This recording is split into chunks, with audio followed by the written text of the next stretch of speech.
Inside the Prince Andrew media frenzy that saw TV crews scrambled to a royal lodge in this week's edition of Emily in Palace, our royal editor reflects on the King's Vatican state visit, Meghan's nightmare on peppercorn rent. Emily in Palace became Emily at the Apostolic Palace this week, as I traveled to the Vatican to cover the King and Queen's two-day state visit. Home to the Pope, a treasure trove of art and architecture in the headquarters of the Roman Catholic Church, the Vatican really is an incredible place. I visited for the first time with my mum 8 years ago, and returned in April when I did some sightseeing ahead of Their Majesty's state visit to Italy. But walking through the richly decorated interiors and passing the Swiss guards dressed in their Renaissance-era uniforms, you are reminded just how special the smallest country in the world really is. So it's against this backdrop that the King made history by becoming the first British monarch to publicly pray with the Pope in 500 years. The short but meaningful visit served as a reminder that Charles doesn't need to spend a week in a country to make a real impact, as we saw in the summer when he spent less than 24 hours in Canada. The palace avoided being drawn into any questions about Prince Andrew during the visit, but that didn't prevent the story from rumbling on back home. And on Thursday evening, just as we thought we could close out laptop lids having filed on the meaningful meeting with the Pope, rumors swirled that there was movement at Royal Lodge, Andrew's luxurious mansion on the Windsor estate. Film crews and cameras had rushed to Berkshire in anticipation of some big announcement.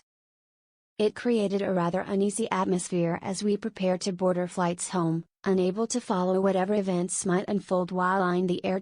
But as many of us fastened our seatbelts, the palace reassured us that there would be no statement or picture opportunity, dismissing the rumors as a media circus.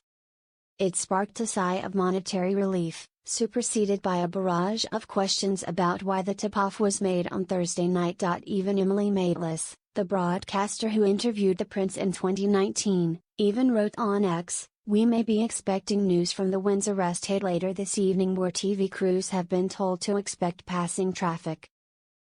This was followed by another message 2 hours later: "Crew shaved now been pulled and stood down." Very confusing. Was it simply a fuss over nothing, or was Andrew preparing to pack up his bags for good? I'm sure in the coming days we'll find answers to these questions, as there's absolutely one thing I'm certain about: there is zero hope that the scandals engulfing Andrew will be able to be ignored. King's stamina at 76 and undergoing cancer treatment. I'm pretty sure that King has better stamina than me. Less than 12 hours after arriving home on Thursday night, Charles laid on a ceremonial welcome for Ukrainian President Volodymyr Zelensky at Windsor Castle. The quadrangle was filled with crisp autumnal sunshine for the event, which marked Zelensky's first British ceremonial welcome. The King appeared in fine form, chatting animatedly with a wartime leader before heading inside for a private audience. Whereas I was working from home, stifling yawns and fueled by endless cups of coffee after some very early starts this week in the name of royal reporting. Meghan's nightmare. It had been all quiet on the Montecito front, likely because Harry and Meghan are reveling in the chaos caused by Prince Andrew. But that changed on Thursday, when the Duchess joined her pal Courtney Adamo for a chat at a bookstore before teasing that something was coming next week, on Tuesday if you're interested. Her positive promo came crashing down though when the Mail revealed that she had lost her 10th publicist in just 5 years. Emily Robinson, who joined as Director of Communications in June, has already quit. It really is quite remarkable to have lost so many employees and further damages Meghan's reputation. Peppercorn rent. Wouldn't it be nice if we could all just pay a peppercorn rent to live in our homes? The legal term requiring the leaseholder to pay a token amount, typically just £1, is stipulated on Prince Andrew's lease.